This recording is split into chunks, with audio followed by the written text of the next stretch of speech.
Bon retour, tout le monde. Oui, M. Tachereau me demandait, vous faites ça une bonne partie de la journée. M. Tachereau, ici, on est en ondes 3 heures par jour en direct, en français et en anglais. On a un show le midi à 11h30 et un midi et demi en anglais. Et on fait 3 émissions par jour sur Guru.tv où on enseigne aux gens et on coach les gens sur le marché boursier en direct, en français et en anglais 3 fois par jour. Puis les analystes qui sont là travaillent pour les gens qui écoute, fait que c'est une belle synergie, on a bien du fun. On a présentement environ 1051 personnes qui nous écoutent. Donc, la salle Maisonneuve de la Place des Arts bien pleine pour l'instant. Ça fait qu'on a fait le tour pas mal de votre historique. Je pense qu'on n'a pas pire fait ça. Hein? Oui, très bien. Je vois que vous avez bien fait vos recherches. Maintenant, moi, ce que j'aimerais, après vous avoir souhaité la bienvenue, bien sûr, on a des questions qu'on se pose, OK? Et la demande de lithium, présentement, parce qu'avant, là, on n'en a pas entendu parler beaucoup de ça, le lithium. Effectivement. Il y a quelques années. Et la preuve, ils ont fermé la mine. Du lithium, là, dans une batterie d'auto, on sait qu'elle était pesante, donc la majorité, c'était du plomb. Effectivement. Dans les batteries au lithium, il y a combien de pourcentage du poids de la batterie qui se trouve être du lithium? C'est variable. Évidemment, ça dépend des technologies qui sont utilisées. Près. Ça dépend des types de voitures. On peut parler d'une dizaine de pourcents, peut-être la masse d'une batterie. C'est une petite partie du coût. Si on parle seulement 5% du coût d'une batterie. Ah ouais? Dépendant des types de voitures, des autonomies qu'on va aller chercher, là, on peut parler en peut-être 12 à 15 kilos pour une hybride, et puis peut-être 40 kilos et plus de lithium, je parle, pour une voiture là, totalement électrique. Donc, c'est un peu la zone où on peut se retrouver pour les utilisations de lithium.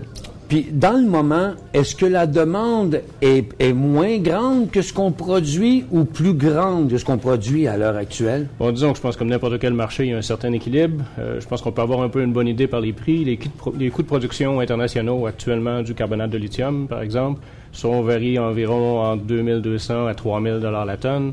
Et puis la valeur sur le marché, on parle de 5800 à 6000 $ la tonne. Quand même. Donc, je pense pas qu'on peut dire qu'il y a une surproduction actuellement, parce que sinon le prix, évidemment, se rapprocherait beaucoup plus du coût de production. Le prix baisserait. Donc, on voit qu'il n'y a pas beaucoup de joueurs non plus là-dedans. Il y a très là. peu de joueurs actuellement. Donc, on va être là, en entrant en production, on va représenter environ 12% du marché. Si on considère, là, si toutes les annonces d'augmentation de production qui ont été faites se réalisent, on va représenter environ 12% du marché du carbonate lithium au niveau mondial. Je trouve ça incroyable. Hein? Moi, une compagnie qui valait 4 cents en 2008, là. OK? Ça veut dire que les gens, ils n'ont pas les doigts dans le nez chez vous. Ils se sont profiter d'une occasion extraordinaire et le marché. Mais vous attendez qu'il va grossir de quoi en pourcentage? Il y a sûrement que dans votre milieu, on a des chiffres là-dessus. Effectivement. Tous les pays disent qu'ils veulent augmenter le nombre de voitures électriques en pourcentage. Oui. Si on regarde le marché actuel du lithium, c'est encore des utilisations, on peut appeler classiques en métallurgie. Évidemment, on fait des métaux spéciaux pour des graisses spéciales, des verres résistant à haute température, tout ça, ça représente encore plus de 2/3 du marché. L'autre tiers, actuellement, c'est les piles, les batteries, mais pour l'instant, c'est surtout les petites piles, les petites batteries. Téléphones cellulaires, les portables. Oh, il n'y en a pas tant que ça, des voitures électriques. Power tools, les outils électriques. Exactement. Les voitures, il y en a peu, puis jusqu'à récemment, c'était d'autres technologies que le lithium qu'ils utilisaient. Maintenant, tout le monde passe au lithium. On parle qu'il va y avoir à peu près 25 modèles de voitures différents l'an prochain sur le marché avec des piles au lithium.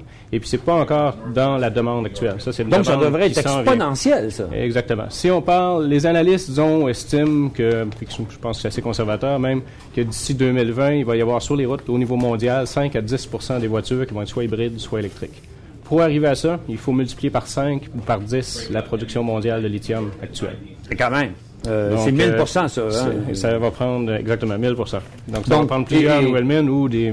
Il y en a-tu beaucoup des gisements de lithium dans le monde? Et comme il n'y a pas beaucoup de compagnies qui sont sur la bourse, qui sont dans le lithium, c'est juste peut-être parce que ça, il va se mettre à en avoir beaucoup ou tout simplement qu'il n'y en a pas beaucoup de ce c'est que jusqu'à récemment, il y avait peu de demandes. Justement, avant qu'on embarque dans les batteries puis dans les piles, les utilisations étaient quelques utilisations en métallurgie, étaient pour des verres spéciaux, des choses comme ça. Ce qui fait qu'il y avait un producteur en Australie qui produisait qu'est-ce qu'on appelle le spodumène, qui est le minéral qui contient du lithium, qui, eux, vendaient essentiellement pour les marchés des verres, des céramiques spéciaux.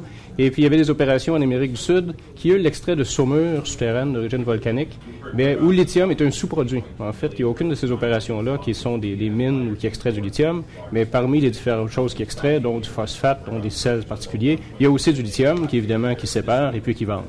Donc, il n'y a pas beaucoup de gisements connus de ça. Il y a très, très peu de gisements connus jusqu'à maintenant au niveau mondial. Donc, il semble que le Québec a un très bon potentiel. Il y a notre gisement, Québec Lithium, qui était déjà connu dans les années 50, 60, vu qu'il y avait eu la mine d'opération. Depuis quelques années, justement, avec l'hausse de la demande du lithium, plusieurs compagnies dans le nord du Québec ont commencé à faire de l'exploration. Il y en a certaines qui ont fait des découvertes. On verra avec le temps si les gisements sont importants. Est-ce qu'il y en a d'autres dans votre coin qui ont fait des découvertes? Il y en a qui ont commencé à faire de l'exploration dans notre coin aussi. Donc, pour l'instant, les autres gisements au Québec sont beaucoup plus au nord, plus dans la région de la baie James. Dans notre région aussi, il y a d'autres compagnies là, qui ont chanceux, vous êtes quasiment sur le bord de la route, vous autres? Côté situation géographique, je blague souvent que, en général, le domaine minier, c'est difficile parce qu'on doit aller où sont les gisements. Oui, c'est ça, qu'il y a une grosse portion des coûts là-dedans. Exactement. Les hélicoptères... ça coûte très cher pour l'exploration, le développement, pour l'exploitation. Dans notre cas, avoir eu le gisement dans les mains et avoir dit où je le mets, je l'aurais probablement mis exactement là. C'est qui a eu ça, cette vision-là? Dites-moi donc ça, là. C'est qui a eu cette idée de génie-là d'aller sauter dans ce trou qui a c'est au niveau du conseil d'administration, justement, quand c'était Black Pearl, qui avait dit, bon, regardons, dans l'avenir, ça va être quoi qui va être en demande? Puis on dit, le lithium, ça s'en vient bien. On parlait de plus en plus à ce moment-là de voitures électriques. On dit, ça y est, identifier des gisements de lithium. Et puis, on avait notre vice-président exploration, qui était aussi un administrateur, M. Lavery, qui habite à Val-d'Or, et puis qui connaissait, qui avait entendu parler de ce gisement-là. Et puis, à ce moment-là, il y avait un bon... IM Gold venait de racheter le gisement à travers l'acquisition de Corbière. Voulait un peu se départir de ce qui n'était pas aurifère. Donc, il est arrivé juste à ce moment-là. Puis... Il y en a toujours un envers les autres, hein? Parce que moi, je connais un gars de Abitibi, il y avait un beau terrain, on appelle ça un escaille, il y avait de l'eau là-dedans, puis tout ça. Il a construit une usine m'embouteille de l'eau. Mais qui c'est qui penserait qu'un jour, il irait chercher de l'eau en Abitibi, toi? Il en a avant ça, là. Mais finalement, il a fini par la vendre à Naya, sa compagnie, OK? Fait que là, les riches de l'Abitibi sont en train d'acheter tous les terrains qu'il y a alentour qui peut avoir de l'eau qui ressemble à tout ce qu'il dit escaire. On saute là-dessus parce qu'on pense qu'on va vendre notre eau plus tard. Mais il y a eu le premier. Il a fait la passe. Exactement. C'est une question d'être là aussi à temps sur le marché. Le timing is everything. Hein? Ici, on parlait et dans vos réserves actuelles connues, là, est-ce que vous êtes en mesure de donner des réserves dans le moment? Oui, disons qu'on travaille actuellement, toutes les études de faisabilité, détaillées, puis les publications, les différentes choses sont basées, on travaille sur une durée de vie de mine de 15 ans, en traitant environ 1 million de tonnes par année, donc avec des réserves d'environ 15 millions de tonnes. De ce que vous en savez là? Oui, mais disons que ça, c'est au niveau là, des réserves, là, on peut dire, prouvées. Toutefois, on a fait des forages supplémentaires dans les programmes d'exploration l'an dernier puis précédemment. Et puis, si on parle au niveau des réserves inférées, là, d'un terme géologique, donc on a des indications qu'on a touchées, tout ça, mais on n'a pas encore suffisamment de forages pour statistiquement confirmer qu'elles sont là. On parle d'au-dessus de 100 millions de tonnes. Donc, il y a encore beaucoup... le fromage n'est pas fini, il y a encore des trous à faire. Donc, pour l'instant, on s'était concentré sur le développement de la mine. Là que le financement avance bien, en fait, est terminé aux 2/3, tout ça. Pour l'année prochaine, on va probablement recommencer un peu de forage et puis un peu plus tard pour voir vraiment l'étendue des réserves. Mais il y a un énorme potentiel. Disons que sur le développement de la mine actuellement, c'est pas au niveau géologique là, qui est le critique. Là. Si la demande du lithium augmente, on va avoir un énorme potentiel pour augmenter la production et puis notre part du marché. Et là, on a vu qu'il y a des compagnies qui transforment, puis il y en a d'autres qui transforment pas. Là. Vous transformez le lithium là, dans le processus. Là. C'est du... carbonate de lithium. Ben, disons que le spodumène et le spodumène, c'est la matière que vous retirez, le minéral. Puis là, vous raffinez ça pour en extraire le lithium, pour faire du carbonate de lithium. Du carbonate. Qui est actuellement, qu'est-ce que les fabricants de batteries utilisent le plus. Toutefois, je dois dire que même si tout le monde s'entend sur le lithium, les fabricants de batteries, il y a diverses recherches qui se font encore pour augmenter la capacité des batteries, augmenter leur durée de vie, puis ils regardent peut-être le lithium, peut-être sous différents composés. Il y en a qui regardent avec des hydroxydes de lithium, il y en a qui regardent avec du lithium métal. Donc, peut-être qu'à l'avenir, les technologies... Ils n'ont pas encore fini de jouer avec le ils l'optimisent, disons. Donc, tout le monde dit le lithium, c'est bon, mais c'est quoi la meilleure forme? Parce que ça, on entend parler de lithium-ion, qui ont une qualité plus pure, je suppose, qui fait que les batteries durent plus longtemps? Oui, c'est l'idée où se recharge plus rapidement. Comme il y a eu des publications récemment, l'IRAC, par exemple, l'Hydro-Québec, Centre de recherche, fait beaucoup de recherches encore. Et puis, on fait des tests, on développé des batteries qui pouvaient recharger en une dizaine de minutes. Ah ouais. Ce qui pourrait faire que ça, on parle au niveau expérimental, par laboratoire, mais si on arrive avec ça sur le marché, ben là, ça change toute la donne des autos électriques. Là, ben là, tu t'arrêtes au garage, tu connectes ton auto, tu vas prendre un café. Ben oui, dans le moment, tu arrêtes de gazer, tu mets le gun dedans, tu gazes ta tank, mais tu t'en vas, mais branché, il faut que tu prennes une chambre. Mais les technologies avancent très, très rapidement dans ce domaine-là, qui va pouvoir changer peut-être toute la donne. Parce qu'encore, les gens disent l'autonomie est le problème. Mais... Je viens de comprendre pourquoi il y a des Tim Hortons dans tous les garages. C'est en prévision des voitures électriques. On va prendre un café pendant que la batterie se recharge. OK, c'est brillant, là. OK. Écoute, écoutez, j'ai une petite question bien crue, mais ça, c'est Chris qui nous a demandé ça, parce que lui, il a vu comme quelque chose là-dedans où il m'écrit ici, il voulait absolument que je pose cette question-là. Mitsui et compagnie, c'est une compagnie asiatique. Oui. Votre partenaire officiel avec qui vous avez une licence exclusive pour vendre votre lithium. Pour l'Asie.